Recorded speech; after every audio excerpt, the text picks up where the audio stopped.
Good morning students.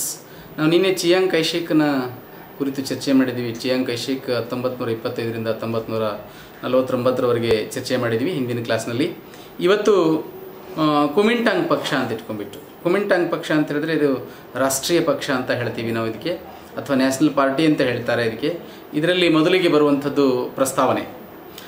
ಕುಮಿಂಟಾಂಗ್ ಅಥವಾ ರಾಷ್ಟ್ರೀಯ ಪಕ್ಷದ ಏಳಿಗೆ ಚೀನಾದ ಇತಿಹಾಸದಲ್ಲಿ ಒಂದು ಪ್ರಮುಖವಾಗಿರ್ತಕ್ಕಂಥ ಘಟನೆಯಾಗಿದೆ. ಈ ಪಕ್ಷದ ಸ್ಥಾಪನೆಯಾಗಿ ಅದು ಬೆಳೆದಂತೆ ಚೀನಾದ ಐಕ್ಯತೆ ಕೂಡ ಇಲ್ಲಿ ರೂಪುಗೊಳ್ಳಬೇಕು ಅಂತಕ್ಕಂಥದ್ದು, ಅಥವಾ ಚೀನಾ ರಾಷ್ಟ್ರೀಯವಾಗಿ ಸಂಘಟನೆಯಾಗ್ತಕ್ಕಂಥದ್ದು, ಅಥವಾ ಚೀನಾ ಐಕ್ಯತೆಯಾಗ್ತಕ್ಕಂಥದ್ದು ಕೂಡ ಬೆಳೀತಾ ಹೋಗ್ತದೆ ಅನ್ನುವಂಥದ್ದು ಗೊತ್ತಾಗ್ತದೆ. ಊಹಿಸಿದಂತೆ ಅಂದು ಅದಕ್ಕೆ ಆರಂಭದಲ್ಲಿ ಅನೇಕ ಆತಂಕಗಳು ಅಥವಾ ಅಡೆತಡೆಗಳು ಎದುರಾಗಿದ್ದರೂ ಕೂಡ ಅವೆಲ್ಲವನ್ನು ನಿಭಾಯಿಸಿಕೊಂಡು ದೇಶವನ್ನು ರಾಜಕೀಯ ಏಕತೆ ಕಡೆಗೆ ಪಡೆದುಕೊಂಡು ಹೋಗಿರ್ತಕ್ಕಂಥದ್ದು ಕುಮಿಂಟಾಂಗ್ ಪಕ್ಷ ಮಾಡಿರ್ತಕ್ಕಂಥ ಸಾಧನೆಗಳಲ್ಲಿ ಅತ್ಯಂತ ಮಹತ್ತರವಾಗಿರ್ತಕ್ಕಂಥದ್ದು ಅನ್ನೋದು ಗೊತ್ತಾಗ್ತದೆ.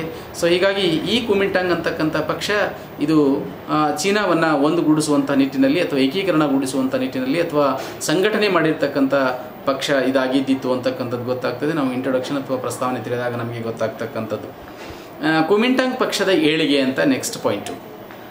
ಕುಮಿಂಟಾಂಗ್ ಪಕ್ಷ ವಿದ್ಯುಕ್ತವಾಗಿ ನಮಗೆ ಕಾಣಬರುವುದು ಇವಾನ್ ಶಿಕಾಯಿ ಮರಣ ಹೊಂದಿದ ನಂತರ. ಇಲ್ಲಿ ಇವಾನ್ ಶಿಕಾಯಿ ಮರಣದ ನಂತರವೇ ಈ ಮುನ್ನ ಡಾಕ್ಟರ್ ಸನ್ ಯಾತ್ ಸೇನ್ ಅವರು ಸ್ಥಾಪನೆ ಮಾಡಿರ್ತಕ್ಕಂಥ ತುಂಗ್ ಮಿಂಗ್ ಹುಯಿ ಅಂತಕ್ಕಂಥದ್ದೊಂದು ಕ್ರಾಂತಿಕಾರಕವಾಗಿರ್ತಕ್ಕಂಥ ಪಕ್ಷ. ಚೀನಿಯರಲ್ಲಿ ಆ ತುಂಗ್ ಮಿಂಗ್ ಹುಯಿ ಅಂತಕ್ಕಂಥದ್ದು ಅಥವಾ ಡಾಕ್ಟರ್ ಸನ್ ಯಾತ್ ಸೇನ್ ಅವರು ಸ್ಥಾಪನೆ ಮಾಡಿರ್ತಕ್ಕಂಥ ಈ ಪಕ್ಷ ಚೀನಾ ದೇಶದ ಜನತೆಯಲ್ಲಿ ರಾಷ್ಟ್ರಪ್ರೇಮ, ರಾಷ್ಟ್ರೀಯತೆ, ರಾಷ್ಟ್ರವನ್ನು ಗೌರವಿಸುವಂಥ, ರಾಷ್ಟ್ರಕ್ಕಾಗಿ ಎಲ್ಲ ವಿಧವಾಗಿರ್ತಕ್ಕಂಥ ತ್ಯಾಗ ಬಲಿದಾನಗಳನ್ನು ಮಾಡ್ತಕ್ಕಂಥ ಒಂದು ರಾಷ್ಟ್ರಪ್ರೇಮವನ್ನು ಹುಟ್ಟು ಹಾಕಿರ್ತಕ್ಕಂಥದ್ದು ತುಂಗ್ ಮಿಂಗ್ ಹುಯಿ ಅಂತಕ್ಕಂಥ ಪಕ್ಷ ಅಂತಕ್ಕಂಥದ್ದು ಗೊತ್ತಾಗ್ತದೆ. ಇಲ್ಲಿ ಅಸಮರ್ಥವಾಗಿರ್ತಕ್ಕಂಥ ಮಂಚು ಸರ್ಕಾರದ ವಿರುದ್ಧ ಏನು ಚೀನಾ ದೇಶವನ್ನು ಪ್ರಾರಂಭದಲ್ಲಿ ಅಥವಾ ಪ್ರಾಚೀನ ಕಾಲದಲ್ಲಿ ಚೀನಾವನ್ನು ಆಳ್ವಿಕೆ ಮಾಡತಕ್ಕಂಥ ಸರ್ಕಾರ ಇತ್ತೋ ಅದು ಮಂಚು ಸರ್ಕಾರ ಅಂತ ಇಟ್ಕೊಂಡ್ಬಿಟ್ಟು ಅದರ ವಿರುದ್ಧವಾಗಿ ಹುಟ್ಕೊಂಡಿರ್ತಕ್ಕಂಥ ಈ ಪಕ್ಷದ ತಳಹದಿಯ ಮೇಲೆ ಇಲ್ಲಿ ತುಂಗ್ ಮಿಂಗ್ ಹುಯಿ ಅಂತಕ್ಕಂಥ ಪಕ್ಷದ ತಳಹದಿಯ ಮೇಲೆ ವಿವಿಧ ಕ್ರಾಂತಿಕಾರಿಕವಾಗಿರ್ತಕ್ಕಂಥ ಅಥವಾ ರಹಸ್ಯವಾಗಿರ್ತಕ್ಕಂಥ ಗುಪ್ತ ಸಂಘಗಳೆಲ್ಲ ಒಂದುಗೂಡಿ ಇಲ್ಲಿ ಒಂದು ಹೊಸ ಪಕ್ಷ ಹುಟ್ಕೊಳ್ತದೆ. ಆ ಹೊಸ ಪಕ್ಷವೇ ಇದು ಕುಮಿಂಟಾಂಗ್ ಅಂತಕ್ಕಂಥ ಪಕ್ಷ ಅಸ್ತಿತ್ವಕ್ಕೆ ಬರ್ತದೆ. 1911ರಲ್ಲಿ ನಡೆದಿರ್ತಕ್ಕಂಥ ಕ್ರಾಂತಿಯ ಮಂಚುಗಳ ಅವಸಾನವನ್ನುಗೊಳಿಸುವಲ್ಲಿ ಯಶಸ್ವಿಯಾಗ್ತದೆ. ಅದರ ನಾಯಕನಾಗಿರ್ತಕ್ಕಂಥ ಡಾಕ್ಟರ್ ಸನ್ ಯಾತ್ ಸೇನ್ ತನ್ನ ನೇತೃತ್ವದಲ್ಲಿ ಹೊಸ ರಿಪಬ್ಲಿಕನ್ ಅಂತಕ್ಕಂಥ ಒಂದು ಸರ್ಕಾರವನ್ನು ಕೂಡ ಸ್ಥಾಪನೆ ಮಾಡ್ತಾರೆ 1911ರ ಕ್ರಾಂತಿಯ ನಂತರ ಅಂತಕ್ಕಂಥದ್ದು. ಅದೇ ವರ್ಷ 1911ರಲ್ಲಿ ಕ್ರಾಂತಿಕಾರಕ ಪಕ್ಷಗಳು ಒಟ್ಟುಗೂಡಿಸಿ ಕುಮಿಂಟಾಂಗ್ ಅಂತಕ್ಕಂಥ ಒಂದು ರಾಷ್ಟ್ರೀಯ ಪಕ್ಷವನ್ನು ರಚನೆ ಮಾಡ್ತಾರೆ. ಹೀಗೆ ಅಸ್ತಿತ್ವಕ್ಕೆ ಬಂದಿರತಕ್ಕಂಥ ಕುಮಿಂಟಾಂಗ್ ಪಕ್ಷ ಪ್ರಾರಂಭದಲ್ಲಿ ಕಠಿಣ ದಿನಗಳನ್ನು ಎದುರಿಸಬೇಕಾಯಿತು. ದೇಶದ ಏಕತೆಯ ದೃಷ್ಟಿಯಿಂದ ಡಾಕ್ಟರ್ ಸನ್ ಯಾತ್ ಸೇನ್ ಅವರು ದಕ್ಷಿಣ ಚೀನಾದಲ್ಲಿ ಸ್ಥಾಪಿಸಿರ್ತಕ್ಕಂಥ ಗಣರಾಜ್ಯದ ಅಧ್ಯಕ್ಷತೆಯನ್ನು ಮಂಚುಗಳ ಪ್ರಧಾನಿಯಾಗಿರ್ತಕ್ಕಂಥ ಇವಾನ್ ಶಿಕಾಯಿ ಅಂತಕ್ಕಂಥವನಿಗೆ ಬಿಟ್ಟು ಕೊಡಬೇಕಾಗಿರ್ತಕ್ಕಂಥದ್ದು. ಅದರ ಪ್ರತಿಫಲವಾಗಿ ಇಲ್ಲಿ ಮಂಚುಗಳ ಅಧಿಕಾರದ ಗದ್ದುಗೆಯಿಂದ ಕೆಳಗಡೆ ಇಳಿಸುವಂತಹ ನಿಟ್ಟಿನಲ್ಲಿ ಈ ಒಂದು ಕುಮಿಂಟಾಂಗ್ ಅಂತಕ್ಕಂಥ ಪಕ್ಷ ಅತ್ಯಂತ ಯಶಸ್ವಿಯಾಗಿರ್ತಕ್ಕಂಥ ಕೆಲಸವನ್ನು ಮಾಡುತ್ತದೆ. ಚೀನಾದಲ್ಲಿ ರಾಷ್ಟ್ರೀಯತೆಯನ್ನು ತಂದಿರತಕ್ಕಂಥದ್ದು ಅನ್ನೋದು ಕೂಡ ಗೊತ್ತಾಗ್ತದೆ. ಮುಂದೆ ಬರತಕ್ಕಂಥದ್ದು ಕುಮಿಂಟಾಂಗ್ ಪಕ್ಷದ ದುರ್ದಿನಗಳು ಅಂತ ಇಟ್ಕೊಂಡ್ಬಿಟ್ಟು, ಅಧ್ಯಕ್ಷನಾಗಿ ಅಧಿಕಾರೂಢನಾಗಿರ್ತಕ್ಕಂಥ ಇವಾನ್ ಶಿಕಾಯಿ ಗಣತಂತ್ರ ತತ್ವಗಳನ್ನು ಗಾಳಿಗೆ ತೂರಿ ತಾನೇ ಚಕ್ರವರ್ತಿ ಆಗಬೇಕು ಅನ್ನುವಂಥ ಪ್ರಯತ್ನವನ್ನು ಮಾಡ್ತಾನೆ ಅನ್ನುವಂಥದ್ದು ಗೊತ್ತಾಗ್ತದೆ.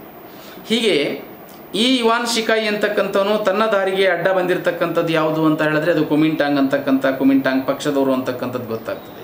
ಸೊ ಹಾಗಾಗಿ ಆ ಕುಮಿಂಟಾಂಗ್ ಪಕ್ಷದವರನ್ನು ದಮನ ಮಾಡೋದಕ್ಕೆ ಪ್ರಯತ್ನ ಮಾಡ್ತಾನೆ ಇವಾನ್ ಶಿಕಾಯಿ. ಯಾಕೆ ಅಂತ ಹೇಳಿದ್ರೆ ಇವಾನ್ ಶಿಕಾಯಿ ಇಡೀ ಚೀನಾವನ್ನು ತನ್ನ ಹಿಡಿತದಲ್ಲಿ, ತನ್ನ ನಿಯಂತ್ರಣದಲ್ಲಿ, ತನ್ನ ಹತೋಟಿಯಲ್ಲಿ ಇಟ್ಕೊಂಡು ಚಕ್ರವರ್ತಿ ಆಗಬೇಕು ಅನ್ನುವಂಥ ಕನಸು ಮೊದಲಿಂದಲೂ ಕಾಣತಕ್ಕಂಥವನಾಗಿದ್ದ. ಸೊ ಆ ಕಾರಣಕ್ಕೋಸ್ಕರವಾಗಿ ಇವನಿಗೆ ಅಡ್ಡ ಬಂದಿರತಕ್ಕಂಥದ್ದು ಅಥವಾ ಈ ಇವಾನ್ ಶಿಕಾಯಿ ಎನ್ನುವಂಥವನಿಗೆ ಚೀನಾದ ಚಕ್ರವರ್ತಿ ಆಗುವುದಕ್ಕೆ ಅಡ್ಡ ಬಂದಿರತಕ್ಕಂಥ ಈ ಒಂದು ಕುಮಿಂಟಾಂಗ್ ಅಥವಾ ರಾಷ್ಟ್ರೀಯ ಪಕ್ಷ ಅಥವಾ ಅದರ ಸದಸ್ಯರು ಅಥವಾ ಅದರ ಕಾರ್ಯಕಾರಿ ಚಟುವಟಿಕೆಗಳೆಲ್ಲವೂ ಕೂಡ ಇವನಿಗೆ ಅಡ್ಡ ಬರ್ತವೆ ಅಂತ ಇಟ್ಕೊಂಡ್ಬಿಟ್ಟು ಅದು ಸಾಧ್ಯವಾದಷ್ಟು ಮಟ್ಟಿಗೆ ಕುಮಿಂಟಾಂಗ್ ಪಕ್ಷವನ್ನು ತಡೆಗಟ್ಟಬೇಕು ಅಂತ ಇಟ್ಕೊಂಡ್ಬಿಟ್ಟು ಅವನು ದಮನ ಮಾಡೋದಕ್ಕೆ ಪ್ರಯತ್ನ ಮಾಡ್ತಾನೆ ಅಂತಕ್ಕಂಥದ್ದು ಕೂಡ ಗೊತ್ತಾಗ್ತದೆ. ಆ ಒಂದು ಕಾರಣಕ್ಕೋಸ್ಕರವಾಗಿ ಇಲ್ಲಿ ಹಲವರ ಹತ್ಯೆಯೂ ಕೂಡ ನಡೀತದೆ. ಬಹುಮಂದಿ ತಲೆಮರೆಸಿಕೊಂಡು ಬೇರೆ ಬೇರೆ ರಾಷ್ಟ್ರಗಳಿಗೆ ಅಥವಾ ಪಾಶ್ಚಾತ್ಯ ದೇಶಗಳಿಗೆ ಓಡಿ ಹೋಗ್ತಾರೆ. ಅದರಲ್ಲಿ ಡಾಕ್ಟರ್ ಸನ್ ಯಾತ್ ಸೇನ್ ಅಂತಕ್ಕಂಥವರು ಕೂಡ ಪಾಶ್ಚಾತ್ಯ ರಾಷ್ಟ್ರಗಳಿಗೆ ಓಡಿ ಹೋಗಿರ್ತಕ್ಕಂಥ ಅನೇಕ ವ್ಯಕ್ತಿಗಳಲ್ಲಿ ಇವರು ಜಪಾನಿಗೆ ಓಡಿ ಹೋಗಿರ್ತಕ್ಕಂಥವ್ರು, ಜಪಾನ್ನಲ್ಲಿ ಹೋಗಿ ಆಶ್ರಯವನ್ನು ಪಡ್ಕೊಂಡಿರ್ತಕ್ಕಂಥವ್ರು ಡಾಕ್ಟರ್ ಸನ್ ಯಾತ್ ಸೇನ್ ಅವರು ಅಂತಕ್ಕಂಥದ್ದು ಗೊತ್ತಾಗ್ತದೆ. ಹೀಗೆ 1916ರಲ್ಲಿ ಇವಾನ್ ಶಿಕಾಯಿ ನಿಧನ ಹೊಂದುವವರೆಗೆ ವಿದೇಶಗಳಲ್ಲಿ ಪ್ರವಾಸವನ್ನು ಕೈಗೊಂಡಿರ್ತಕ್ಕಂಥ ಡಾಕ್ಟರ್ ಸನ್ ಯಾತ್ ಸೇನ್ ಅವರು ಏನು ವಿದೇಶಕ್ಕೆ ಪಾಶ್ಚಿಮಾತ್ಯಕ್ಕೆ ಓಡಿ ಹೋಗಿರ್ತಕ್ಕಂಥ ಡಾಕ್ಟರ್ ಸನ್ಯಾತ್ ಸೇನ್ ಅವರು ಇವಾನ್ ಶಿಕಾಯಿ ಮರಣ ಹೊಂದಿದ ಮೇಲೆ ಪಾಶ್ಚಾತ್ಯ ರಾಷ್ಟ್ರಗಳಲ್ಲಿ ಇದ್ದುಕೊಂಡೇ, ಅಂದರೆ ವಿದೇಶದಲ್ಲಿ ಇದ್ದುಕೊಂಡೇ ಹೊರಗುಳಿದುಕೊಂಡೇ ಕುಮಿಂಟಾಂಗ್ ಪಕ್ಷದ ಸದಸ್ಯರಿಗೆ ಮಾರ್ಗದರ್ಶನವನ್ನು ನೀಡುವುದಕ್ಕೆ ಪ್ರಯತ್ನ ಮಾಡ್ತಾರೆ ಅಂತಕ್ಕಂಥದ್ದು ಗೊತ್ತಾಗ್ತದೆ. ಇವಾನ್ ಶಿಕಾಯ ಕುಮಿಂಟಾಂಗ್ ಪಕ್ಷವನ್ನು ಕಾನೂನು ಬಾಹಿರ ಅಂತಕ್ಕಂಥ ಘೋಷಣೆಯನ್ನು ಕೂಡ ಮಾಡಿದ್ದ ಅನ್ನುವಂಥದ್ದು, ಮತ್ತು ಕೊನೆಗೆ ಪಾರ್ಲಿಮೆಂಟನ್ನು ರದ್ದುಗೊಳಿಸಬೇಕು ಅಂತಕ್ಕಂಥ ಪ್ರಯತ್ನವನ್ನು ಕೂಡ ಮಾಡಿರ್ತಕ್ಕಂಥವನು ಇವಾನ್ ಶಿಕಾಯಿ. ಯಾಕೆ ಈ ಸಂಸತ್ ಅಂತಕ್ಕಂಥ ಪಾರ್ಲಿಮೆಂಟನ್ನು ರದ್ದುಗೊಳಿಸೋದಕ್ಕೆ ಪ್ರಯತ್ನ ಮಾಡ್ತಾನೆ ಇವಾನ್ ಶಿಕಾಯಿ ಅಂತ ಹೇಳಿದ್ರೆ, ತಾನು ಚಕ್ರವರ್ತಿ ಆಗುವುದಕ್ಕೆ ಅಡಚಣೆ ಉಂಟು ಮಾಡತಕ್ಕಂಥದ್ದಾಗಿತ್ತು ಈ ಕುಮಿಂಟಾಂಗ್ ಪಕ್ಷ. ಆ ಕಾರಣಕ್ಕೋಸ್ಕರ ಸಂಸತ್ತನ್ನು ಮತ್ತು ಪಾರ್ಲಿಮೆಂಟನ್ನು ರದ್ದುಗೊಳಿಸೋದಕ್ಕೆ ಪ್ರಯತ್ನ ಮಾಡ್ತಾನೆ ಅಂತಕ್ಕಂಥದ್ದು ಗೊತ್ತಾಗ್ತದೆ. ಕೊನೆಗೆ 1916ರಲ್ಲಿ ಇವನು ಕಾಲವಾದ ಮೇಲೆ, ಅಂದರೆ ನಿಧನ ಹೊಂದಿದ ಮೇಲೆ ಕುಮಿಂಟಾಂಗ್ ಸ್ಥಿತಿ ಏನಾಗ್ತದೆ, ದಾರುಣವಾಗಿ ಇದು ತನ್ನದೇ ಆಗಿರತಕ್ಕಂಥ ಒಂದು ಅವಸಾನದ ಅಂಚಿಗೆ ಬರ್ತದೆ, ಅದರ ದುರ್ದಿನಗಳು ಪ್ರಾರಂಭವಾಗ್ತವೆ ಅಂತಕ್ಕಂಥದ್ದು ಕೂಡ ಗೊತ್ತಾಗ್ತದೆ.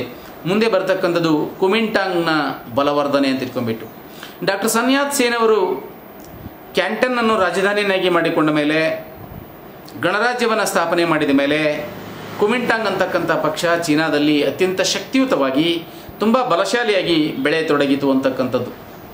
ತನ್ನ ಬಲಗೈ ಅಂತಿದ್ದಿರ್ತಕ್ಕಂಥ ಕುಮಿಂಟಾಂಗ್ ಪಕ್ಷದ ಸದಸ್ಯನಾಗಿರ್ತಕ್ಕಂಥ ಚಿಯಾಂಗ್ ಕೈಶೇಕ್ ಅನ್ನುವನನ್ನು ಉನ್ನತವಾಗಿರ್ತಕ್ಕಂಥ ಶಿಕ್ಷಣವನ್ನು ಪಡೆದುಕೊಳ್ಳೋದಕ್ಕೋಸ್ಕರವಾಗಿ ರಷ್ಯಾಕ್ಕೆ ಕಳುಹಿಸಿ ಮಿಲಿಟರಿ ಹಾಗೂ ಆ ಪಕ್ಷವನ್ನು ರಚನೆ ಮಾಡುವಲ್ಲಿ ತರಬೇತಿಗೊಳಿಸ್ತಕ್ಕಂಥ ಕೆಲಸವನ್ನು ಕೂಡ ಇಲ್ಲಿ ಚಿಯಾಂಗ್ ಕೈಶೇಕ್ ಅಂತಕ್ಕಂಥವನು ಮತ್ತು ಡಾಕ್ಟರ್ ಸನ್ಯಾತ್ ಸೇನ್ ಅವರು ಮಾಡ್ತಾರೆ ಅನ್ನುವಂಥದ್ದು ಗೊತ್ತಾಗ್ತದೆ. ತದನಂತರದಲ್ಲಿ ರಷ್ಯಾದ ಕಮ್ಯುನಿಸ್ಟ್ ಪಕ್ಷದ ಮಾದರಿಯಲ್ಲಿ ಕುಮಿಂಟಾಂಗ್ ಪಕ್ಷವನ್ನು ಪುನರ್ರಚನೆ ಮಾಡುವುದರ ಮೂಲಕ ರಷ್ಯಾದ ಸಲಹೆಗಾರನಾಗಿರ್ತಕ್ಕಂಥ ಮೈಕೆಲ್ ಬೋರ್ಡಿಕ್ ಇವನ ನೇತೃತ್ವದಲ್ಲಿ ಈ ಪಕ್ಷ ಸುಭದ್ರವಾಗಿರ್ತಕ್ಕಂಥ ನೆಲೆಗಟ್ಟಿನ ಮೇಲೆ ನೆಲೆಯನ್ನು ನಿಲ್ಲುವಂಥ ಒಂದು ಜಾಗವನ್ನು ಹುಡುಕೊಳ್ಳುತ್ತದೆ ಅಥವಾ ಒಂದು ಸ್ಥಳವನ್ನು ಹುಡುಕೊಳ್ಳುತ್ತದೆ ಅಂತಕ್ಕಂಥದ್ದು ಗೊತ್ತಾಗ್ತದೆ. ಸೊ ಹೀಗೆ ರಷ್ಯಾ ಕಮ್ಯುನಿಸ್ಟ್ ಆದುದರಿಂದ ಅದರೊಡನೆ ಸಂಪರ್ಕ ಹೊಂದುವುದಕ್ಕೆ ಮೊದಲು ಡಾಕ್ಟರ್ ಸನ್ಯಾತ್ ಸೇನ್ ಅವರು ರಷ್ಯಾದ ಜೊತೆಗೆ ಸಂಪರ್ಕ ಹೊಂದಬೇಕೋ ಅಥವಾ ಬೇಡವೋ ಅನ್ನೋದರ ಬಗ್ಗೆ ಅವರು ಕೂಡ ಆಲೋಚನೆಯನ್ನು ಮಾಡ್ತಾರೆ ಅಂತಕ್ಕಂಥದ್ದು ಗೊತ್ತಾಗ್ತದೆ. ಯಾಕೆ ಆಲೋಚನೆ ಮಾಡ್ತಾರೆ ಅಂತ ಹೇಳಿದ್ರೆ, ಅದು ಕಮ್ಯುನಿಸ್ಟ್ ರಾಷ್ಟ್ರ ಆಗಿರುವುದರಿಂದ ಎಲ್ಲಿ ಕಮ್ಯುನಿಸ್ಟರ ಪ್ರಾಬಲ್ಯ ಚೀನಾಕ್ಕೆ ಬರ್ತದೇನೋ ಅಥವಾ ಚೀನಾದಲ್ಲಿ ಪ್ರಭಾವ ಬೆಳೀತದೇನೋ ಅನ್ನೋ ಕಾರಣಕ್ಕೋಸ್ಕರವಾಗಿ ಪ್ರಾರಂಭದಲ್ಲಿ ಅವರು ಯೋಚನೆಯನ್ನು ಮಾಡ್ತಾರೆ ಅಂತಕ್ಕಂಥದ್ದು ಗೊತ್ತಾಗ್ತದೆ. ಆದರೆ ಅವು ತೋರಿರ್ತಕ್ಕಂಥ ತಾತ್ಸರ್ಯದಿಂದ ಬೇಸತ್ತಿರ್ತಕ್ಕಂಥ ಇವನು ರಷ್ಯಾದ ಕಡೆಗೆ ತನ್ನ ಒಲವನ್ನು ತೋರಬೇಕಾಯಿತು ಅಂತಕ್ಕಂಥದ್ದು ಕೂಡ ಗೊತ್ತಾಗ್ತದೆ. 1923ರಲ್ಲಿ ಚೀನಾಕ್ಕೆ ಭೇಟಿಯನ್ನು ನೀಡಿರ್ತಕ್ಕಂಥ ರಷ್ಯಾದ ರಾಜಕೀಯ ಪ್ರತಿನಿಧಿ ಜೋಸೆಫ್ ಅಂತಕ್ಕಂಥವನು ಚೀನಾದಲ್ಲಿ ಕಮ್ಯುನಿಸಮನ್ನು ಸ್ಥಾಪನೆ ಮಾಡಬೇಕು ಅನ್ನುವಂಥ ಉದ್ದೇಶ ರಷ್ಯಾಕ್ಕೆ ಇಲ್ಲ ಅನ್ನುವಂಥ ಹೇಳಿಕೆಯನ್ನು ನೀಡ್ತಾನೆ. ಆ ಜೋಸೆಫ್ ಅಂತಕ್ಕಂಥವನು ಹೇಳಿಕೆ ಚೀನಾದಲ್ಲಿ ರಷ್ಯಾದ ಕಮ್ಯುನಿಸಮನ್ನು ಸ್ಥಾಪನೆ ಮಾಡಬೇಕು ಅನ್ನುವಂಥ ಉದ್ದೇಶ ನಮಗಿಲ್ಲ ಅಂತ ಹೇಳಿದಾಗ ಅವಾಗ ಇವರಿಗೆ ಒಂದು ರೀತಿಯಾಗಿರ್ತಕ್ಕಂಥ ಸಮಾಧಾನ ಸಿಗ್ತದೆ ಅಥವಾ ನಿಟ್ಟುಸಿರು ಬಿಡ್ತಾರೆ ಚಿಯಾಂಗ್ ಕೈಶೇಕ್ ಅಂತಕ್ಕಂಥದ್ದು. ಬದಲಾಗಿ ಪಾಶ್ಚಾತ್ಯ ವಸಾಹತು ನೀತಿಯ ವಿರುದ್ಧ ನಡೆಸುವಂಥ ಹೋರಾಟದಲ್ಲಿ ಈ ಕುಮಿಂಟಾಂಗ್ ಅಂತಕ್ಕಂಥ ಪಕ್ಷಕ್ಕೆ ನೆರವು ನೀಡುವಂಥದ್ದು ನಮ್ಮ ಉದ್ದೇಶ ಆಗಿದೆ ವಿನಃ ಕಮ್ಯುನಿಸಮ್ ಅನ್ನುವಂಥದ್ದನ್ನು ಚೀನಾದಲ್ಲಿ ನಾವು ಸ್ಥಾಪನೆ ಮಾಡಬೇಕು ಅಥವಾ ಪ್ರಸಾರ ಮಾಡಬೇಕು ಅನ್ನುವಂಥ ಉದ್ದೇಶ ನಮಗಿಲ್ಲ. ಯಾರು ಹೇಳ್ತಾರೆ ಇದು ಅಂತ ಹೇಳಿದ್ರೆ, ಈ ರಷ್ಯಾದ ಪ್ರತಿನಿಧಿಯಾಗಿರ್ತಕ್ಕಂಥ ಜೋಸೆಫ್ ಅಂತಕ್ಕಂಥವನು ಹೇಳ್ತಾನೆ, ನಮ್ಮ ಉದ್ದೇಶ ಚೀನಾದಲ್ಲಿ ಕಮ್ಯುನಿಸಮನ್ನು ಪ್ರಸಾರ ಮಾಡಬೇಕು ಅನ್ನುವಂಥದ್ದಲ್ಲ. ನಮ್ಮದು ಏನಾಗಿದೆ ಅಂತ ಹೇಳಿದ್ರೆ, ಕುಮಿಂಟಾಂಗ್ ಪಕ್ಷ ಅಂತಕ್ಕಂಥದ್ದು ಭದ್ರವಾದ ನೆಲೆಗಟ್ಟಿನ ಮೇಲೆ ನಿಲ್ಲಿಸುವುದಕ್ಕೆ ನಮ್ಮಿಂದ ಏನು ಸಹಾಯ ಮಾಡಲಿಕ್ಕಾಗ್ತದೆ, ನಮ್ಮಿಂದ ಯಾವ ಥರ ನೆರವನ್ನು ನೀಡಲಿಕ್ಕೆ ಸಾಧ್ಯ ಆಗ್ತದೆ, ಆ ನೆರವನ್ನು ನೀಡತಕ್ಕಂಥದ್ದೇ ನಮ್ಮ ಧೋರಣೆಯಾಗಿದೆ ಎನ್ನುವುದಾಗಿ ಬಹಿರಂಗವಾಗಿ ಜೋಸೆಫ್ ಅಂತಕ್ಕಂಥವ್ರು ಹೇಳಿದಾಗ, ಅನಂತರ ಚೀನಾ ಮತ್ತು ಕಮ್ಯುನಿಸ್ಟರ ಬಾಂಧವ್ಯ, ಅಂದರೆ ಅವರ ಇಬ್ಬರ ನಡುವೆ, ಅಂದರೆ ಚೀನಾದ ನಡುವೆ ಮತ್ತು ರಷ್ಯಾದ ನಡುವೆ ಬಾಂಧವ್ಯ ಅಥವಾ ಪ್ರೀತಿ ಅನ್ಯೋನ್ಯತೆ ಅಂತಕ್ಕಂಥದ್ದು ಬೆಳೀತದೆ. ಯಾವಾಗ ಅಂತ ಹೇಳಿದ್ರೆ ಜೋಸೆಫ್ ಅಂತಕ್ಕಂಥವನು ತುಂಬ ವಿಶ್ವಾಸದ ಮಾತುಗಳನ್ನು ಆಡಿದ ಮೇಲೆ ಅಂತಕ್ಕಂಥದ್ದು. ಸೊ ಹೀಗಾಗಿ ಕುಮಿಂಟಾಂಗ್ ಪಕ್ಷದ ಪ್ರಥಮ ಚುನಾಯಿತ ಅಧ್ಯಕ್ಷನಾಗಿರ್ತಕ್ಕಂಥ ಡಾಕ್ಟರ್ ಸನ್ಯಾತ್ ಸೇನ್ ಅವರು ಪಕ್ಷದ ಹುಟ್ಟು ಮತ್ತು ಅದರ ಪ್ರಗತಿಗಾಗಿ ತನ್ನ ಸರ್ವಸ್ವವನ್ನೇ ಅವರು ತ್ಯಾಗ ಮಾಡಿರ್ತಕ್ಕಂಥವರು. ಇದರ ಅಧ್ಯಕ್ಷನಾಗಿರುವಂತೆಯೂ ಕೂಡ ತೀರ್ಮಾನ ಮಾಡಲಾಗ್ತದೆ. ಇವನ ನಿಸ್ವಾರ್ಥವಾಗಿರ್ತಕ್ಕಂಥ ಸೇವೆ ಅಥವಾ ಸಾಮರ್ಥ್ಯ, ದುಡಿಮೆ, ಪ್ರಾಮಾಣಿಕತೆಯನ್ನು ಪರಿಗಣಿಸಿರ್ತಕ್ಕಂಥ ಪಕ್ಷದ ಕಾರ್ಯಕಾರಿ ಸಮಿತಿ ಅಥವಾ ಮಹಾಸಭೆ ತೀರ್ಮಾನಗಳು ಹೇಗೆ ಬೇಕಾದರೂ ಹಾಗೆ ಅವನು ತನಗೆ ಇಚ್ಛೆ ಬಂದಂತೆ ತೆಗೆದುಕೊಳ್ಳುವಂಥ ಅವಕಾಶವನ್ನು ಕಲ್ಪಿಸಿಕೊಟ್ಟಿರ್ತಕ್ಕಂಥದ್ದು ಡಾಕ್ಟರ್ ಸನ್ಯಾತ್ ಸೇನ್ ಅವರಿಗಾಗಿದ್ದಿತ್ತು ಅಂತ ಇಟ್ಕೊಂಡ್ಬಿಟ್ಟು. ಸೊ ಹಾಗಾಗಿ ಡಾಕ್ಟರ್ ಸನ್ಯಾತ್ ಸೇನ್ ತಾನು ಕಾಲವಾಗುವವರೆಗೆ, ಅಂದರೆ 1916ರ ಅವಧಿಯವರೆಗೆ ಈ ಕುಮಿಂಟಾಂಗ್ ಪಕ್ಷ ಅಂತಕ್ಕಂಥದ್ದು ಇದರ ನಾಯಕ ಯಾರು ಅನ್ನುವಂಥದ್ದು ಒಂದು ಪ್ರಶ್ನಾತೀತವಾಗಿ ಉಳ್ಕೊಂಡು ಬಿಡ್ತದೆ ಅಂತಕ್ಕಂಥದ್ದು ಕೂಡ ಗೊತ್ತಾಗ್ತದೆ. ಸೊ ಹೀಗೆ ಕುಮಿಂಟಾಂಗ್ ಅಂತಕ್ಕಂಥ ಪಕ್ಷ ಬಲವರ್ಧನೆಗೆ ಬರಬೇಕಾದ್ರೆ ಡಾಕ್ಟರ್ ಸನ್ಯಾತ್ ಸೇನ್ ಅವರ ಪಾತ್ರ ತುಂಬ ಮುಖ್ಯವಾಗಿರ್ತಕ್ಕಂಥದ್ದಾಗಿದ್ದಿತ್ತು ಅಂತಕ್ಕಂಥದ್ದು ಗೊತ್ತಾಗ್ತದೆ. ಮುಂದೆ ಬರುವಂಥದ್ದು ಕುಮಿಂಟಾಂಗ್ ಪಕ್ಷದ ರಚನೆ ಅಂತ ಇಟ್ಕೊಂಡ್ಬಿಟ್ಟು ನೆಕ್ಸ್ಟ್ ಪಾಯಿಂಟ್. ಈ ಪಕ್ಷದ ಕಾರ್ಯಚಟುವಟಿಕೆಗಳ ಕೇಂದ್ರ ಕಚೇರಿ ಕ್ಯಾಂಟನ್ನಿನ ನಾನ್ಕಿಂಗ್ ಮೊದಲಾದ ಕಡೆ ಸಮಯಕ್ಕೆ ತಕ್ಕ ಹಾಗೆ ಆಗಾಗ ಈ ಪ್ರದೇಶಗಳನ್ನು ಬದಲಾಗ್ತಾ ಇತ್ತು ಅಂತ ಇಟ್ಕೊಂಡ್ಬಿಟ್ಟು. ಕ್ಯಾಂಟನ್ ಮತ್ತು ನಾನ್ಕಿಂಗ್ ಇದರ ಕೇಂದ್ರ ಕಚೇರಿಗಳಾಗಿದ್ದವು ಅಂತಕ್ಕಂಥದ್ದು, ಮತ್ತು ಸಂದರ್ಭ ಬಂದಾಗ ಆ ಸ್ಥಳಗಳನ್ನು ಬೇರೆ ಬೇರೆ ಕಡೆ ಅದರದೇ ಆಗಿರ್ತಕ್ಕಂಥ ಕಚೇರಿಯನ್ನು ಮಾಡ್ಕೊಳ್ತಾ ಇದ್ರು ಅಂತಕ್ಕಂಥದ್ದು ಗೊತ್ತಾಗ್ತದೆ. ಅದರ ಜೊತೆಗೆ ಇದರ ಶಾಖೆಗಳು ಅಂದರೆ ಇದರ ಬ್ರ್ಯಾಂಚ್ ದೇಶದ ಅಂದರೆ ಚೀನಾ ದೇಶದಾದ್ಯಂತ ಸಾಕಷ್ಟು ಕಡೆ ಆ ಶಾಖೆಗಳನ್ನು ತೆರೆಯಲಾಗಿದ್ದು, ಸ್ಥಳೀಯ ಸಮಿತಿಗಳು ಅದರ ಕಾರ್ಯಕ್ರಮಗಳನ್ನು ಜಾರಿಗೊಳಿಸ್ತಾ ಇದ್ದವು ಅಂತಕ್ಕಂಥದ್ದು. ತನ್ನ ವ್ಯಾಪ್ತಿಗೆ ಒಳಪಟ್ಟಿರ್ತಕ್ಕಂಥ ಪ್ರದೇಶದಲ್ಲಿ ಪಕ್ಷದ ತತ್ವ ಹಾಗೂ ಕಾರ್ಯಕ್ರಮಗಳನ್ನು ಪ್ರಚಾರಗೊಳಿಸಿ ಜನರ ಬೆಂಬಲವನ್ನು ಗಳಿಸುವುದು ಈ ಸ್ಥಳೀಯ ಕಚೇರಿಗಳ ಕರ್ತವ್ಯವಾಗಿದ್ದಿತ್ತು ಅಂತಕ್ಕಂಥದ್ದು ಗೊತ್ತಾಗ್ತದೆ.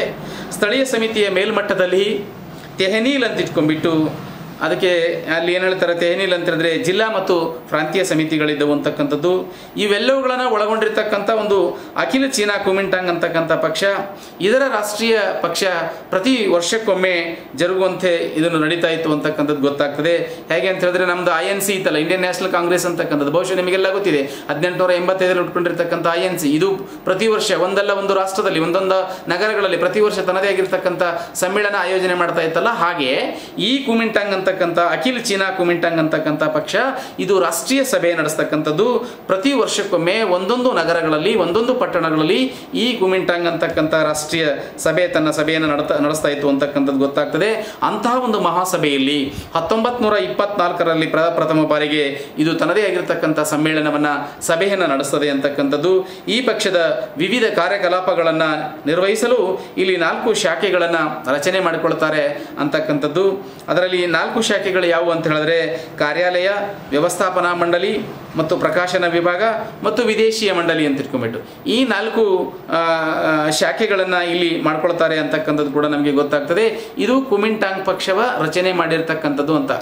ನೆಕ್ಸ್ಟ್ ಬರ್ತಕ್ಕಂಥದ್ದು ಕುಮಿಂಟಾಂಗ್ ಪಕ್ಷದ ತತ್ವಗಳು ಅಂತ ಇಟ್ಕೊಂಡ್ಬಿಟ್ಟು ಈ ಕುಮಿಂಟಾಂಗ್ ಅಂತಕ್ಕಂಥ ಪಕ್ಷದ ತತ್ವಗಳು 1924ರಲ್ಲಿ ರಾಷ್ಟ್ರೀಯ ಕಾಂಗ್ರೆಸ್ನಲ್ಲಿ ನಿರ್ದಿಷ್ಟಗೊಳಿಸುವುದರ ಮೂಲಕ ಡಾಕ್ಟರ್ ಸನ್ ಯಾತ್ ಸೇನ್ ಅವರು ರೂಪಿಸಿರ್ತಕ್ಕಂಥ ಅವುಗಳನ್ನು ಸಾನ್ ಮೀನ್ ಚೂ ಅಂತ ಹೇಳಿ ಕರೀತಾರೆ.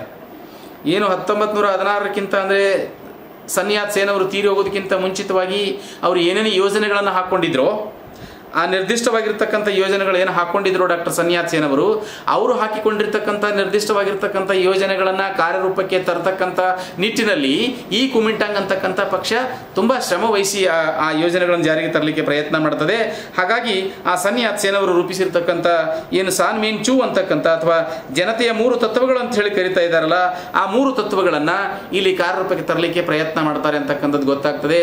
ಸನ್ ಯಾತ್ ಸೇನ್ ಅವರು ಹಾಕ್ಕೊಂಡಿರ್ತಕ್ಕಂಥ ಆ 3 ಪ್ರಮುಖವಾಗಿರ್ತಕ್ಕಂಥ ತತ್ವ ಯಾವುವು ಅಂತ ಹೇಳಿದ್ರೆ ರಾಷ್ಟ್ರೀಯತೆ, ಪ್ರಜಾಪ್ರಭುತ್ವ, ಪ್ರಜಾ ಕಲ್ಯಾಣ ಅಂತ ಇಟ್ಕೊಂಡ್ಬಿಟ್ಟು ನ್ಯಾಷನಲಿಸಮ್, ಡೆಮಾಕ್ರಸಿ ಮತ್ತು ಪೀಪಲ್ಸ್ ವೆಲ್ಫೇರ್ ಅಂತ ಹೇಳ್ತೀವಿ ನಾವು ಅಂತಕ್ಕಂಥದ್ದು ಗೊತ್ತಾಗ್ತದೆ. ಸೊ ಹಾಗಾಗಿ ಈ 3 ತತ್ವಗಳನ್ನು ಈ ಕುಮಿಂಟಾಂಗ್ ಪಕ್ಷದಲ್ಲಿರ್ತಕ್ಕಂಥ ಪ್ರಮುಖವಾಗಿರ್ತಕ್ಕಂಥ ತತ್ವಗಳು ಅನ್ನೋದು ಗೊತ್ತಾಗುತ್ತೆ. ಸೊ ಹಾಗಾದರೆ ನಾವು ರಾಷ್ಟ್ರೀಯತೆ ಅಂದರೆ ಏನು ಅಂತ ಹೇಳೋದಾದರೆ, ಮಂಚೂ ಸರ್ಕಾರದ ಕಾಲದಲ್ಲಿ ಚೀನಾ ವಿದೇಶಿಯರ ಪ್ರಭಾವಕ್ಕೆ ಒಳಗಾಗಿದ್ದಿತ್ತು. ಯಾಕೆ ಚೀನಾ ವಿದೇಶಿಯರ ಪ್ರಭಾವಕ್ಕೆ ಒಳಗಾಗಿತ್ತು ಅಂತ ಹೇಳಿದ್ರೆ, ಚೀನಾದಲ್ಲಿ ನೈಸರ್ಗಿಕವಾಗಿ ಪ್ರಾಕೃತಿಕವಾಗಿ ಸಂಪತ್ತು ಹೇರಳವಾಗಿ ಸಿಗ್ತಾ ಇರೋದ್ರಿಂದ ಇಲ್ಲಿ ಸಿಗ್ತಕ್ಕಂಥ ಸಂಪತ್ತಿನ ಲೂಟಿ ಮಾಡಬೇಕು ಅಂತ ಇಟ್ಕೊಂಡ್ಬಿಟ್ಟು ಬಹುತೇಕ ಜಗತ್ತಿನ ರಾಷ್ಟ್ರಗಳೆಲ್ಲ ಚೀನಾದ ಸಂಪತ್ತನ್ನು ಲೂಟಿ ಮಾಡಲಿಕ್ಕೆ ಪ್ರಯತ್ನ ಮಾಡ್ತವೆ ಅಂತಕ್ಕಂಥದ್ದು ಗೊತ್ತಾಗ್ತದೆ. ಅಲ್ಲಿರ್ತಕ್ಕಂಥ ಕಚ್ಚಾ ಪದಾರ್ಥವನ್ನು ತೆಗೆದುಕೊಂಡು ಹೋಗಿ ತಮ್ಮ ರಾಷ್ಟ್ರಗಳಲ್ಲಿ ವಸ್ತುಗಳನ್ನು ಸಿದ್ಧಪಡಿಸಿಕೊಡ್ತಕ್ಕಂಥ ನಿಟ್ಟಿನಲ್ಲಿ ಪ್ರಯತ್ನ ಪಡ್ತಾರೆ ಅಂತಕ್ಕಂಥದ್ದು. ಅದರಲ್ಲಿ ಬಹುತೇಕ ಜರ್ಮನಿ, ಜಪಾನ್ ಆಗಿರ್ಬೋದು ಮತ್ತು ಇಂಗ್ಲೆಂಡ್ ಆಗಿರ್ಬೋದು, ಫ್ರಾನ್ಸ್ ಆಗಿರ್ಬೋದು, ಬಹುತೇಕ ರಾಷ್ಟ್ರಗಳು ಇಲ್ಲಿರ್ತಕ್ಕಂಥ ಸಂಪತ್ತನ್ನು ದೋಚಿಕೊಳ್ಬೇಕು ಅಂತಕ್ಕಂಥ ನಿಟ್ಟಿನಲ್ಲಿ ಪ್ರಯತ್ನ ಪಟ್ಟಿದ್ದವು. ಹಾಗಾಗಿ ಚೀನಾ ಆ ಮಂಚೂ ಸರ್ಕಾರದ ಸಂದರ್ಭದಲ್ಲಿ ಅದು ವಿದೇಶಿಯರ ಪ್ರಾಬಲ್ಯದಲ್ಲಿ ಒಳಗಾಗಿದ್ದಿತ್ತು ಅಂತಕ್ಕಂಥದ್ದು. ಪಾಶ್ಚಾತ್ಯ ಸಾಮ್ರಾಜ್ಯಶಾಹಿ ನೀತಿಯಿಂದ ದೇಶ ಉಳಿಯುವಂಥ ಸಾಧ್ಯತೆ ಕಡಿಮೆಯಾಗತೊಡಗಿತ್ತು ಅಂತಕ್ಕಂಥದ್ದು ಗೊತ್ತಾಗ್ತದೆ. ಹಾಗಾದರೆ ಏನು ಅಂತ ಹೇಳಿದ್ರೆ, ಚೀನಾ ದೇಶದ ಆರ್ಥಿಕವಾಗಿ ಶೋಷಣೆಗೆ ಒಳಗಾಗಿರ್ತಕ್ಕಂಥ ಈಗಾಗಲೇ ಆರಂಭವಾಗಿತ್ತು ಅಂತಕ್ಕಂಥದ್ದು. ಸ್ವಲ್ಪದರಲ್ಲಿ ಇನ್ನೂ ಸ್ವಲ್ಪ ಹಾಗೆ ಒಂದು ವೇಳೆ ಏನಾದರೂ ಮಂಚೂ ಸರ್ಕಾರ ಅವತ್ತು ಹಾಗೆ ಕಂಟಿನ್ಯೂ ಇದ್ದಿದ್ದೆ ಆದರೆ ಪೂರ್ಣ ಪಾಶ್ಚಿಮಾತ್ಯರ ವಸಾಹತು ಆಗುವುದರಲ್ಲಿ ಯಾವುದೇ ಸಂದೇಹವಿರಲಿಲ್ಲ ಅಂತಕ್ಕಂಥದ್ದು ಗೊತ್ತಾಗ್ತದೆ. ಇದೆಲ್ಲವನ್ನ ಮನಗಂಡಿರ್ತಕ್ಕಂಥ ಕುಮಿಂಟಾಂಗ್ ಅಂತಕ್ಕಂಥ ಪಕ್ಷ ಮತ್ತು ಆ ಪಕ್ಷದ ಸದಸ್ಯರು ಚೀನಾವನ್ನು ಚೀನಿಯರಿಗಾಗೇ ಇರಬೇಕು ಅಂತ ಇಟ್ಕೊಂಡ್ಬಿಟ್ಟು ಚೀನಾ ಬೇರೆಯವರಿಗೆ ಆಗಿ ಇರಬಾರ್ದು ಅಂತಕ್ಕಂಥ ನಿಟ್ಟಿನಲ್ಲಿ ಚೀನಾದ ರಾಜಕೀಯ ಆರ್ಥಿಕ ಶೋಷಣೆಗಳಿಂದ ಹೇಗಾದರೂ ಮಾಡಿ ಪಾಶ್ಚಿಮಾತ್ಯ ರಾಷ್ಟ್ರಗಳಿಂದ ಪಾರು ಮಾಡಬೇಕು ಅಥವಾ ಅವುಗಳಿಂದ ಬಿಡುಗಡೆಗೊಳಿಸಬೇಕು ಅಂತ ಇಟ್ಕೊಂಡ್ಬಿಟ್ಟು ಇಲ್ಲಿ ರಾಷ್ಟ್ರೀಯತೆ ಅನ್ನುವಂಥದ್ದನ್ನು ಪ್ರಚಾರಪಡಿಸುವುದಕ್ಕೆ ಪ್ರಯತ್ನ ಮಾಡ್ತದೆ ಈ ಕುಮಿಂಟಾಂಗ್ ಪಕ್ಷ. ರಾಷ್ಟ್ರೀಯ ಪಕ್ಷದ ಸದಸ್ಯರುಗಳು ಅಂತಕ್ಕಂಥದ್ದು ಗೊತ್ತಾಗ್ತದೆ. ಒಟ್ಟಿನಲ್ಲಿ ಚೀನಾವನ್ನು ಸಾಮ್ರಾಜ್ಯಶಾಹಿಗಳ ಆಕ್ರಮಣದಿಂದ ರಕ್ಷಿಸುವುದು ರಾಷ್ಟ್ರೀಯತೆಯ ಪ್ರಮುಖವಾಗಿರತಕ್ಕಂಥ ತತ್ವದ ಉದ್ದೇಶವಾಗಿದ್ದಿತ್ತು ಅಂತಕ್ಕಂಥದ್ದು ಗೊತ್ತಾಗ್ತದೆ. ಗೊತ್ತಾಗ್ತದೆ. ಈ ಗುರಿ ಡಾಕ್ಟರ್ ಸನ್ ಯಾತ್ ಸೇನ್ ಅವರ ತತ್ವಗಳಲ್ಲಿ ಬರ್ತಕ್ಕಂಥದ್ದಾಗಿತ್ತು, ರಾಷ್ಟ್ರೀಯತೆ ಅಂತಕ್ಕಂಥದ್ದು ಅಥವಾ ನ್ಯಾಷನಲಿಸಮ್ ಅಂತ ಹೇಳ್ತೀವಿ ನಾವು ಅನ್ನುವಂಥದ್ದು ಗೊತ್ತಾಗ್ತದೆ. ಎರಡನೇದಾಗಿ ಬರ್ತಕ್ಕಂಥದ್ದು ಪ್ರಜಾಪ್ರಭುತ್ವ ತತ್ವ ಅನುಸಾರ ಅಂತ ಇಟ್ಕೊಂಡ್ಬಿಟ್ಟು, ಅಂದರೆ ಡೆಮಾಕ್ರಸಿ ಅಂತ ಹೇಳ್ತೀವಲ್ಲ, ಜನತೆಗೆ ಸರ್ಕಾರ ರಚನೆ ಹಾಗೂ ಆಡಳಿತದಲ್ಲಿ ಪಾಲ್ಗೊಳ್ಳುವಂಥ ಅವಕಾಶವನ್ನು ಕಲ್ಪಿಸಿಕೊಡುವುದಾಗಿದ್ದಿತ್ತು. ನಾವು ಹೇಳ್ತೀವಿ ನಮ್ಮದೇ ಆಗಿರ್ತಕ್ಕಂಥ ದೇಶದಲ್ಲಿ ಹೇಳ್ತೀವಿ, ನಾವೇನು ಹೇಳ್ತೀವಿ ಅಂದರೆ by the people, of the people, for the people ಅಂತ ಇಟ್ಟು, ಪ್ರಜೆಗಳಿಂದ ಪ್ರಜೆಗಳಿಗಾಗಿ ಇರ್ತಕ್ಕಂಥ ಸರ್ಕಾರವನ್ನು ನಾವು ಪ್ರಜಾಪ್ರಭುತ್ವ ಸರ್ಕಾರ ಅಂತ ಹೇಳ್ತೀವಲ್ಲ, ಹಾಗೆ ಅಲ್ಲೂ ಕೂಡ ಈ ಪ್ರಜಾಪ್ರಭುತ್ವ ತತ್ವ ಅನುಸಾರವಾಗಿ ಜನತೆಗೆ ಸರ್ಕಾರ ರಚನಾ ಮಾಡತಕ್ಕಂಥದ್ದು ಮತ್ತು ಸರ್ಕಾರದ ಆಡಳಿತದಲ್ಲಿ ಪಾಲ್ಗೊಳ್ಳುವಂಥ ಅವಕಾಶವನ್ನು ಕಲ್ಪಿಸಿಕೊಡುವಂಥದ್ದಾಗಿತ್ತು ಅನ್ನೋದು ಗೊತ್ತಾಗುತ್ತೆ. ಅಸಮರ್ಥವಾಗಿರ್ತಕ್ಕಂಥ ಮಂಚು ಸರ್ಕಾರ ಅಥವಾ ಅಸಮರ್ಥವಾಗಿರ್ತಕ್ಕಂಥ ಮಂಚು ಅರಸರ ನಿರಂಕುಶತ್ವದಿಂದಾಗಿ ಜನತೆಯ ಅಭಿಪ್ರಾಯವಾಗಿ ಅವಕಾಶ ಇರಲಿಲ್ಲ. ಆ ನಿರಂಕುಶ ಪ್ರಭುಗಳ ಒಂದು ದಬ್ಬಾಳಿಕೆಯಿಂದ, ದೌರ್ಜನ್ಯದಿಂದಾಗಿ ಅವತ್ತು ಚೀನಾದಲ್ಲಿ ಸ್ವಾತಂತ್ರ್ಯ ಅಂತಕ್ಕಂಥದ್ದು ಇರಲಿಲ್ಲ. ಸೊ ಹಾಗಾಗಿ ಇಡೀ ಸರ್ಕಾರ ಅವ್ರ ಕೈಯಲ್ಲಿ ಅಥವಾ ಏಕ ವ್ಯಕ್ತಿಯ ಕೈಯಲ್ಲಿ ಕೇಂದ್ರೀಕೃತವಾಗಿರ್ತಕ್ಕಂಥದ್ದಾಗಿತ್ತು. ಆ ಕಾರಣಕ್ಕೋಸ್ಕರ ಪ್ರಜಾಪ್ರಭುತ್ವ ತತ್ವದಲ್ಲಿ ಸಂವಿಧಾನಕ್ಕೆ ಅವಕಾಶವಿದ್ದು ಅದರ ಆಡಳಿತದ ಅಧಿಕಾರಗಳನ್ನು 5 ವಿಭಾಗಗಳನ್ನಾಗಿ ವಿಂಗಡಿಸಲಾಗಿದ್ದಿತ್ತು ಅಂತಕ್ಕಂಥದ್ದು ಗೊತ್ತಾಗ್ತದೆ. ಆ 5 ವಿಭಾಗಗಳು ಯಾವುವು ಅಂತ ಹೇಳಿದ್ರೆ ಶಾಸಕಾಂಗ, ನ್ಯಾಯಾಂಗ, ಕಾರ್ಯಾಂಗ, ಪರೀಕ್ಷಾ ಮಂಡಳಿ ಮತ್ತು ವಿಚಾರಣೆ ವಿಭಾಗ ಅಂತ ಇಟ್ಕೊಂಡ್ಬಿಟ್ಟು. ಇದರ ಉದ್ದೇಶ ಏನು ಅಂತ ಹೇಳಿದ್ರೆ, ಇಲ್ಲಿ ಒಬ್ಬ ಸರ್ವಸಾಮಾನ್ಯವಾಗಿರ್ತಕ್ಕಂಥ ಒಬ್ಬ ಸಾಮಾನ್ಯ ಜನ ಕೂಡ ಇಲ್ಲಿ ತನ್ನದೇ ಆಗಿರ್ತಕ್ಕಂಥ ಸ್ವತಂತ್ರವಾಗಿ ವರ್ತಿಸ್ತಕ್ಕಂಥ, ಸ್ವತಂತ್ರವಾಗಿ ಆಡಳಿತ ನಡೆಸ್ತಕ್ಕಂಥ, ಸ್ವತಂತ್ರವಾಗಿ ಜೀವಿಸ್ತಕ್ಕಂಥ ಹಕ್ಕು ಕೊಡ್ತಕ್ಕಂಥದ್ದೇ ಈ ಪ್ರಜಾಪ್ರಭುತ್ವ ತತ್ವ ಅನುಸಾರ ಅಂತಕ್ಕಂಥದ್ದು ಕೂಡ ಗೊತ್ತಾಗ್ತದೆ. ಸೊ ಹೀಗಾಗಿ ಶ್ರೀಸಾಮಾನ್ಯನ ಶೋಷಣೆಗೆ ಅವಕಾಶ ಇಲ್ಲದೆ ಎಚ್ಚರವನ್ನು ವಹಿಸುವುದರ ಮೂಲಕ ಈ ತತ್ವ ಅತ್ಯಂತ ಸ್ಪಷ್ಟೀಕರಣವನ್ನು ನೀಡಿರ್ತಕ್ಕಂಥ ತತ್ವವಾಗಿತ್ತು. ಸರ್ಕಾರ ಸಾರ್ವಭೌಮರ ಜನತೆ ಎಂಬುದೇ ಇಲ್ಲಿ ಸರ್ಕಾರ ಇದೆ ಅಂತ ಹೇಳಿದ್ರೆ ಜನತೆಯಿಂದ ಕೂಡಿರ್ತಕ್ಕಂಥ ಸರ್ಕಾರ ಇರಬೇಕು ಅನ್ನುವಂಥದ್ದು ಇದು ಪ್ರಜಾಪ್ರಭುತ್ವ ತತ್ವ ಅನುಸಾರವಾಗಿರ್ತಕ್ಕಂಥದ್ದು ಅನ್ನೋದು ಗೊತ್ತಾಗುತ್ತೆ. ಮೂರನೇದಾಗಿ ಬರ್ತಕ್ಕಂಥದ್ದು ಪ್ರಜಾ ಕಲ್ಯಾಣ ಅಂತ ಇಟ್ಕೊಂಡ್ಬಿಟ್ಟು, ಅಂದರೆ ಪೀಪಲ್ಸ್ ವೆಲ್ಫೇರ್ ಅಂತ ಹೇಳ್ತೀವಿ ನಾವು ಅನ್ನೋದು ಗೊತ್ತಾಗ್ತದೆ. ಈ ತತ್ವ ಏನು ಹೇಳ್ತದೆ ಅಂತ ಹೇಳಿದ್ರೆ ಜನಸಾಮಾನ್ಯರ ಜೀವನ ಮಟ್ಟವನ್ನು ಉತ್ತಮಗೊಳಿಸುವುದಾಗಿದ್ದಿತ್ತು, ಜನಸಾಮಾನ್ಯರ ಜೀವನವನ್ನು ಸುಧಾರಿಸುವಂಥದ್ದಾಗಿದ್ದಿತ್ತು. ಅದಕ್ಕಾಗಿ ಕುಮಿಂಟಾಂಗ್ ಪಕ್ಷ ಸಮಾಜದಲ್ಲಿ ಅಸಮಾನತೆಯನ್ನು ತೊಡೆದು ಹಾಕುವುದಕ್ಕೆ ಪ್ರಯತ್ನ ಮಾಡುತ್ತದೆ. ಭೂಮಿಯ ಒಡೆತನವನ್ನು ಸಮಾನವಾಗಿರ್ತಕ್ಕಂಥ ಹಂಚಿಕೆ ಮಾಡಬೇಕು, ಬಂಡವಾಳಶಾಹಿಗಳ ನಿಯಂತ್ರಣಕ್ಕೆ ಇದು ಕಡಿವಾಣ ಹಾಕಬೇಕು ಅಂತಕ್ಕಂಥದ್ದು. ಚೀನಾದಲ್ಲಿ ಬಂಡವಾಳಶಾಹಿಗಳು ಅಥವಾ ಭೂಮಾಲೀಕರು ಅಥವಾ ಜಮೀನ್ದಾರರು ಅವ್ರದೇ ಪ್ರಾಬಲ್ಯ, ಅವ್ರದೇ ದೌರ್ಜನ್ಯ ಇದೆಲ್ಲವೂ ಹೆಚ್ಚಿನ ಪ್ರಮಾಣದಲ್ಲಿ ನಡೀತಾ ಇತ್ತು, ಹೇರಳವಾಗಿ ನಡೀತಾ ಇತ್ತು ಅಂತಕ್ಕಂಥದ್ದು. ಅದಕ್ಕೋಸ್ಕರ ಆ ಭೂಮಿ ಅನ್ನುವಂಥದ್ದನ್ನು ಸರ್ವ ಜನರಿಗೂ ಕೂಡ, ಸಾಮಾನ್ಯ ಜನರಿಗೂ ಕೂಡ ಹಂಚಿಕೆಯಾಗಬೇಕು ಅನ್ನುವಂಥದ್ದು ಇದು ಅಲ್ಲಿರ್ತಕ್ಕಂಥ ಒಂದು ವ್ಯವಸ್ಥೆಯಾಗಿತ್ತು. ರಾಜಕೀಯ ಏಕತೆಗೆ ಪ್ರಥಮ ಆದ್ಯತೆಯನ್ನು ನೀಡುವುದರ ಮೂಲಕ ಆರ್ಥಿಕ ಪ್ರಗತಿ ಆರಂಭದಲ್ಲಿ ಯಾವ ಕಾರ್ಯಕ್ರಮಗಳನ್ನು ಕಾರ್ಯರೂಪದಲ್ಲಿ ತರಲಿಕ್ಕೆ ಆಗಿರಲಿಲ್ಲವೋ ಆ ಎಲ್ಲ ಕಾರ್ಯಕ್ರಮಗಳನ್ನು ಡಾಕ್ಟರ್ ಸನ್ ಯಾತ್ ಸೇನ್ ಅವರು ಕುಮಿಂಟಾಂಗ್ ಪಕ್ಷದ ಬಂಡವಾಳಶಾಹಿಗಳಿಗೆ ಸ್ವಲ್ಪ ಕಡಿವಾಣವನ್ನು ಹಾಕುವುದರ ಮೂಲಕ, ತದನಂತರದಲ್ಲಿ ಚಿಯಾಂಗ್ ಕೈಶೇಕ್ ಅಂತಕ್ಕಂಥವನು ಕಾಲದಲ್ಲಿ ಕುಮಿಂಟಾಂಗ್ ಅಂತಕ್ಕಂಥ ಪಕ್ಷದಲ್ಲಿ ಒಡಕು ತಲೆದೋರುತ್ತದೆ. ಕಮ್ಯುನಿಸ್ಟರು ಚಿಯಾಂಗ್ ಕೈಶೇಕನಿಗೆ ಕಡು ವಿರೋಧಿಗಳಾಗ್ತಾರೆ. ಹೀಗಾಗಿ ತನ್ನೆಲ್ಲ ವೇಳೆ, ತನ್ನೆಲ್ಲ ಸಮಯವನ್ನು ಅವನು ಕಮ್ಯುನಿಸ್ಟರ ದಮನ ಮಾಡೋದರಲ್ಲಿ ಕಳೆದಿರುವುದರಿಂದ, ವಿನಿಯೋಗ ಮಾಡಿರುವುದರಿಂದ ಚಿಯಾಂಗ್ ಕೈಶೇಕ್ ಕುಮಿಂಟಾಂಗ್ನಲ್ಲಿ ಶಿಸ್ತು ಸಂಘಟನೆ ತಂದು ದೇಶವನ್ನು ಐಕ್ಯತೆಗೊಳಿಸಿರ್ತಕ್ಕಂಥದ್ದು, ಏಕೀಕೃತಗೊಳಿಸಿರ್ತಕ್ಕಂಥದ್ದು ಇದು ಅತ್ಯಂತ ಮಹತ್ತರವಾಗಿರ್ತಕ್ಕಂಥ ಸಾಧನೆ.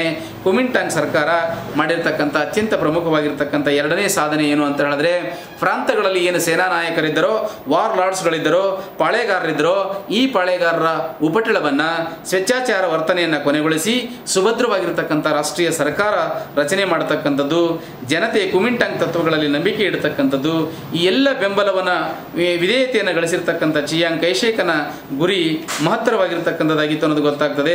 1931ರಲ್ಲಿ ಮಂಚೂರಿಯಾ ಜಪಾನ್ ಪಾಲಾಗಿರ್ತಕ್ಕಂಥ ಸಂದರ್ಭದಲ್ಲಿ ಇವನಿಂದ ಅದನ್ನು ತಡೆಗಟ್ಟಲಿಕ್ಕೆ ಆಗಲಿಲ್ಲ. ಆಂತರಿಕವಾಗಿರ್ತಕ್ಕಂಥ ಒಡಕು ಕೂಡ ಆಗ ಪಕ್ಷದ ಮೇಲೆ ಅಪಾರವಾಗಿರ್ತಕ್ಕಂಥ ಪ್ರಭಾವ ಬೀರ್ತಕ್ಕಂಥದ್ದಾಗಿತ್ತು ಅನ್ನೋದು ಗೊತ್ತಾಗ್ತದೆ. ಮೊದಲ ಹಂತದಲ್ಲಿ ಕುಮಿಂಟಾಂಗ್ನಿಂದ ಕಮ್ಯುನಿಸ್ಟರು ಹೊರಹಾಕುವಲ್ಲಿ ಚಿಯಾಂಗ್ ಕೈಶೇಕ್ ಯಶಸ್ವಿ ಕೂಡ ಆಗಿದ್ದ. ನಂತರದಲ್ಲಿ ರಚಿತವಾಗಿರ್ತಕ್ಕಂಥ ಕಮ್ಯುನಿಸ್ಟ್ ಪಕ್ಷ ಚೀನಾದಲ್ಲಿ ನಾಮಾವಶೇಷ ಮಾಡಲು ನಿರ್ಧರಿಸಿದ. ಜರ್ಮನ್ ತಜ್ಞರನ್ನು ಆಹ್ವಾನಿಸಿ ಸೈನ್ಯವನ್ನು ಪುನರ್ರಚಿಸಲಾಯಿತು. ಹಲವು ಸುಧಾರಣೆಗಳನ್ನು ಜಾರಿಗೆ ತರುವುದರ ಮೂಲಕ ಆರ್ಥಿಕವಾಗಿರ್ತಕ್ಕಂಥ, ಸಾಮಾಜಿಕವಾಗಿರ್ತಕ್ಕಂಥ ಲೋಕೋಪಯೋಗಿ ಶೈಕ್ಷಣಿಕ, ಸಾಮಾಜಿಕ ಕೆಲಸಗಳನ್ನು ಮಾಡುವುದರ ಮೂಲಕ ಹಲವಾರು ಕ್ಷೇತ್ರಗಳಲ್ಲಿ ಸಾಕಷ್ಟು ಹೊಸ ಮಾರ್ಪಾಡುಗಳನ್ನು ಮಾಡ್ತಕ್ಕಂಥ ಕೆಲಸ ಕೂಡ ಮಾಡ್ತಾನೆ. ಅದರ ಜೊತೆಗೆ ಕೈಗಾರಿಕೆಗಳ ಸ್ಥಾಪನೆ ಕೂಡ ಆಗ್ತದೆ. ಇವೆಲ್ಲವುಗಳನ್ನು ಮಾಡೋದಕ್ಕೋಸ್ಕರ ಸೂಕ್ತವಾಗಿರ್ತಕ್ಕಂಥ ಕ್ರಮಗಳನ್ನು ಕೈಗೊಂಡಿರ್ತಕ್ಕಂಥವನಾಗಿದ್ದಾನೆ ಅದು ಗೊತ್ತಾಗ್ತದೆ. ಹಾಗಾಗಿ ಈ ಒಂದು ರಾಷ್ಟ್ರೀಯತೆ, ಪ್ರಜಾಪ್ರಭುತ್ವ ಮತ್ತು ಪ್ರಜಾ ಕಲ್ಯಾಣ ಅಂತಕ್ಕಂಥದ್ದು ಏನಿದೆಯಲ್ಲ ಇದು ಅತ್ಯಂತ ವ್ಯವಸ್ಥಿತವಾಗಿರ್ತಕ್ಕಂಥದ್ದು ಅನ್ನೋದು ಕೂಡ ಗೊತ್ತಾಗ್ತದೆ. ಸೊ ಹೀಗಾಗಿ ಕುಮಿಂಟಾಂಗ್ ಪಕ್ಷ ತನ್ನದೇ ಆಗಿರ್ತಕ್ಕಂಥ ಹಲವಾರು ಸಾಧನೆಗಳನ್ನು ಕೂಡ ಮಾಡ್ತದೆ ಅಂತಕ್ಕಂಥದ್ದು ಗೊತ್ತಾಗ್ತದೆ. ಅಸಮರ್ಥತೆಗೆ ಹೆಸರುವಾಸಿಯಾಗಿರ್ತಕ್ಕಂಥ ಈ ಒಂದು ಮಂಚು ಅರಸೊತ್ತಿಗೆಯನ್ನು ಕೊನೆಗಾಣಿಸುವಲ್ಲಿ ಈ ಕುಮಿಂಟಾಂಗ್ ಅಂತಕ್ಕಂಥ ಪಕ್ಷ ದೇಶದಲ್ಲಿ ತನ್ನ ಪ್ರಾಬಲ್ಯವನ್ನು ಹೆಚ್ಚಿಸ್ತಕ್ಕಂಥ ಕೆಲಸ ಮಾಡ್ತದೆ. ಪ್ರಾಂತ್ಯಗಳ ಸೇನಾ ನಾಯಕರ ಪ್ರವೃತ್ತಿಯನ್ನು ಹತ್ತಿಕ್ಕೋದಕ್ಕೆ ಪ್ರಯತ್ನ ಮಾಡ್ತದೆ. ದೇಶದಲ್ಲಿ ಸಂಘಟನೆ ತರಲಿಕ್ಕೆ ಪ್ರಯತ್ನ ಮಾಡ್ತಕ್ಕಂಥದ್ದು. ಹಲವು ಗುಂಪುಗಳು ಸ್ವಾರ್ಥ ರಾಜಕೀಯವನ್ನು ಮಾಡ್ತಾ ಇದ್ದು ಅದನ್ನು ಕೂಡ ಹತ್ತಿಕ್ಕುವಂಥ ನಿಟ್ಟಿನಲ್ಲಿ ಈ ಕುಮಿಂಟಾಂಗ್ ಪಕ್ಷ ಮಾಡಿರ್ತಕ್ಕಂಥ ಸಾಧನೆ ಅತ್ಯಂತ ಪ್ರಮುಖವಾಗಿರ್ತಕ್ಕಂಥದ್ದು.